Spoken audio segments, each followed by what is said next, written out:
I'm Jaybird, Mama Jaybird, in case you wonder who I am. I'm speaking for my family, Coogie and Blossom and Jenny Benny and Wendeloo and Fuji.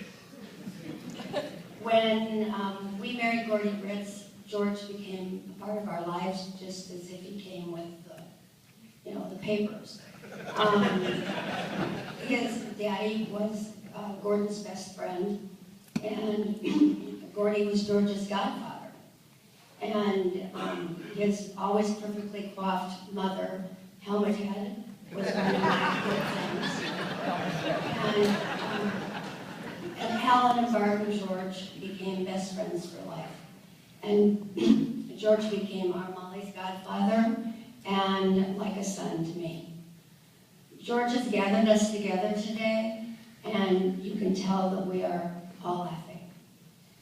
He wants us to play nice, not cry in our beer, or rum as the case may be, and laugh as we share our silly, crazy memories of the most humorous and most kind man we will ever meet in our lifetime. His many acts of kindness were often secret. Some of you maybe knew his secrets. I know a few. He would find a way to help other people with his very straightforward philosophy. His money, huge, enormous hugs, and always a way to laugh. When I had stage 4 cancer, he has me laughing. I mean, is this a funny situation? It was hilarious. I was good to go, whatever. Why we need to laugh and toast today is because we knew George. I mean, we knew him. Lots of people wished they had. It was always best to be sitting down when George was telling us one of his stories. He was the master of hyperbole, taking a funny situation, exaggerating it to the hilt, and then gently easing us over the cliff in gut-wrenching laughter, rendering our limbs useless and our panties wet.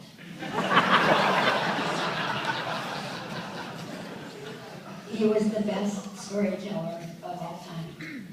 Everyone that knew George knew he loved a good catchphrase, and he coined a few. One of his favorites was, "Get in where you fit in." And thank God you all must feel that way. I fit in. And where didn't he fit? I mean, I don't know, everywhere. Excuse me. You know where George is right now?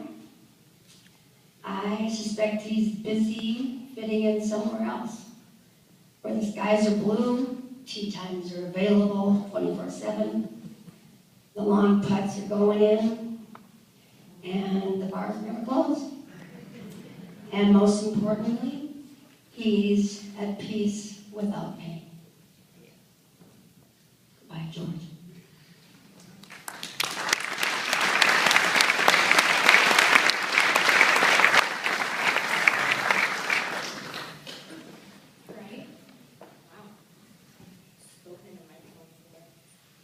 I'm Molly Schuler, the proud goddaughter of George, also known as Fudgy, Fuji, however you want to say it.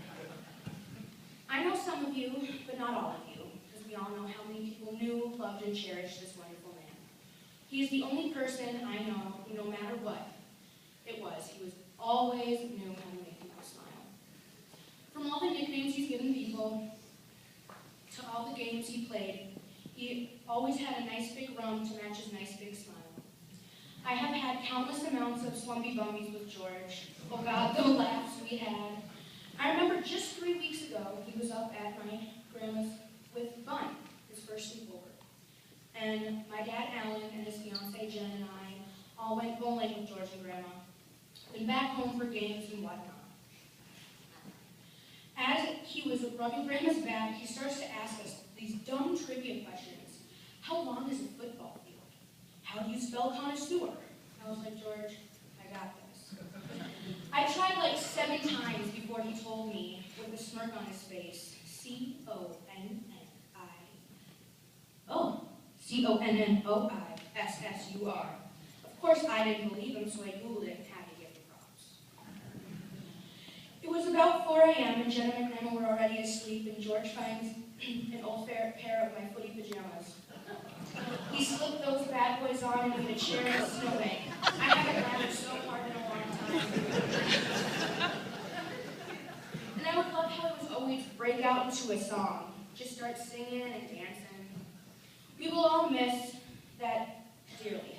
It wasn't his time to go, but man, oh man, look at this legacy he left behind.